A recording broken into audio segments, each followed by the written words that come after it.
Hi, this is PR Sundar. Welcome to Pre-Market Report sponsored by taxbuddy.com. And look at the global cues. US market closed in green on Friday, but today Asian markets are mixed.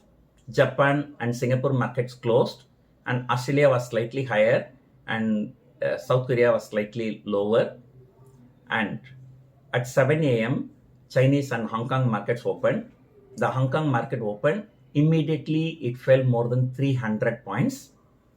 And then there was some consumer price inflation data that came from China. It looks like it's a good figure. And Hong Kong market started recovering from the lows. And now Hong Kong market is trading 200 point plus, and after seeing 300 point minus. So that's a total swing of about 800 points in one and a half hours. And SGX Nifty also briefly broke 16,200, but now recovered about 40-50 points. Right now, SGX Nifty is indicating about 30 points lower opening for Indian markets.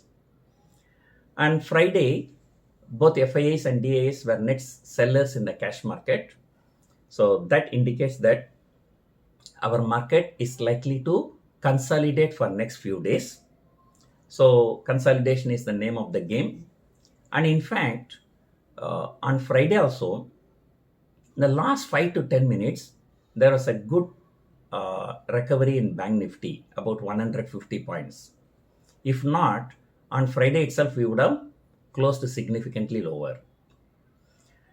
So now, as I told you in the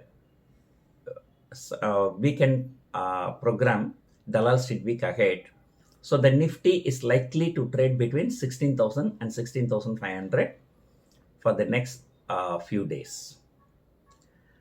However, the stock specific action will continue when you have seen Adani Enterprise shooting up 8%. And HDFC falling more than 1%. That's because it has shot up more than 10% in the previous 3 trading sessions.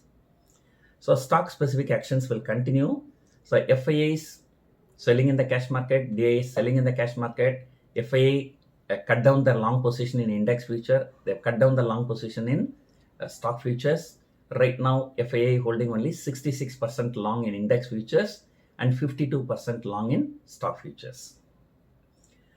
So by looking at all these things, so name of the game now is consolidation, at least for next few days. This week, the corporate results will be coming to an end. And of course, there are few corporate results are due in this week, and particularly Hero MotoCorp. So coming to some stock idea, and I like this phrase, and people say, which share you have to buy, you have to decide based on the fundamentals, and when to buy, you have to decide based on technicals. But I'm not a big follower of technical, big fan of technical. So which share to buy, fundamentally, the State Bank of India is good, and when to buy, you buy when there is a decent correction. So after the result, SBI went to 460. Now it has come to 430. Right? Let us say if it is coming to around 425, 420 to 425, I might look to buy some shares. And or another way, always I can sell 400 put option, so that if it falls below 400, I can take delivery. So that is the stock idea for today. And the correction in SBI is due to the Vodafone Idea issue, but that may not be a big issue for State Bank of India. So State Bank of India has 11,000 crore exposure to Vodafone Idea. That is not a big money compared to the SBI's balance sheet. So I'm hoping that Nifty future to take support around 16,180 and to face resistance around 16,320 today. So hope you enjoyed watching the video. Thank you for watching.